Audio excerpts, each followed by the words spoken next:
Okay, next one, let's do this is the XY chart example. So download, open it.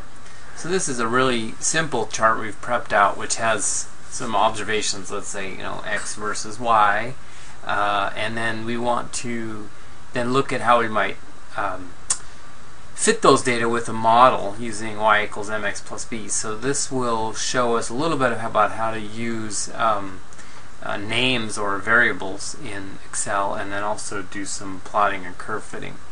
So if you look at the equation y equals mx plus b, we know that the y is the dependent variable, which is what we're going to calculate. X is the independent one, which we know, so that's just what's over here. So first thing we can do is just say equals here, equals A6. So that just repeats what's in the first column there. And if I grab this little corner, I can pull that down, and that sort of replicates that relative link and increments it. So notice how this says equals A6, then this is A7, etc. So we've got the X for the model. We're going to compute it at the same locations as the observations were made, which are not equally spaced. Next thing we want to do is let's make a little place over here to specify our variables. So we can say m equals, and then we just tab to this cell, and if I go to the formulas tab, I can define name. So name is basically a variable, and if you do it this way where you have m equals and right next to the cell we're going to define the name, Excel is pretty smart, and it'll say, oh, do you mean you want m to be equal to whatever's in sheet 1 bang $G $2, and you say yes. Okay, and then same thing with b equals, and then go tab into that next cell, define name, b equals so this sheet $G $3, so that's a fixed reference, absolute reference.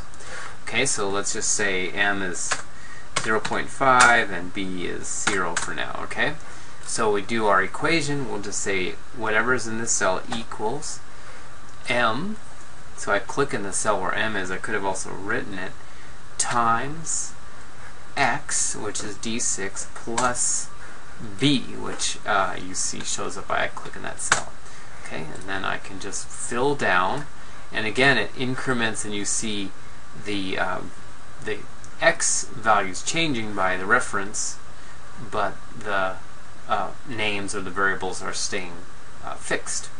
Okay, so we've got these two, we've got the data and we've got the model. Let's plot them. So let's take the data, 2 columns, go to insert, scatter.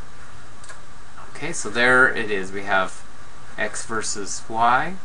We can quickly format this. So let's keep our the legend, but we can lay out axis titles. This is going to be x for the x-axis, and then let's do primary vertical axis title is y.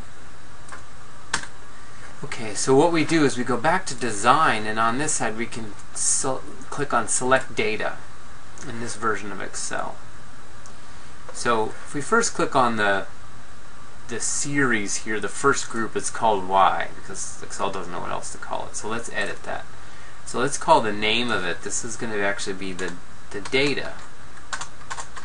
Okay, and if you look, the series x values are A6 to A14, and the y values are B6 to B14. Okay, so that makes sense. Now let's add a new series. So this is kind of tricky. The series name, we can just click here and use whatever's in that cell, which in this case is model. The series x values are here, and you just click enter. The series y values, we need to get rid of this thing that's in there, and let's click just in the y range. Alright, so now let's say OK. And OK, so now we have the data plotted, and then the model that's trying to fit it. So let's say we try to change the slope. If we change the slope to 1, it's not too bad, but it needs to go a little higher. Maybe change our y-intercept, go up a little bit. Maybe it needs to be 1. What if it's 4? Well, a little high. Maybe we need to go back to 1.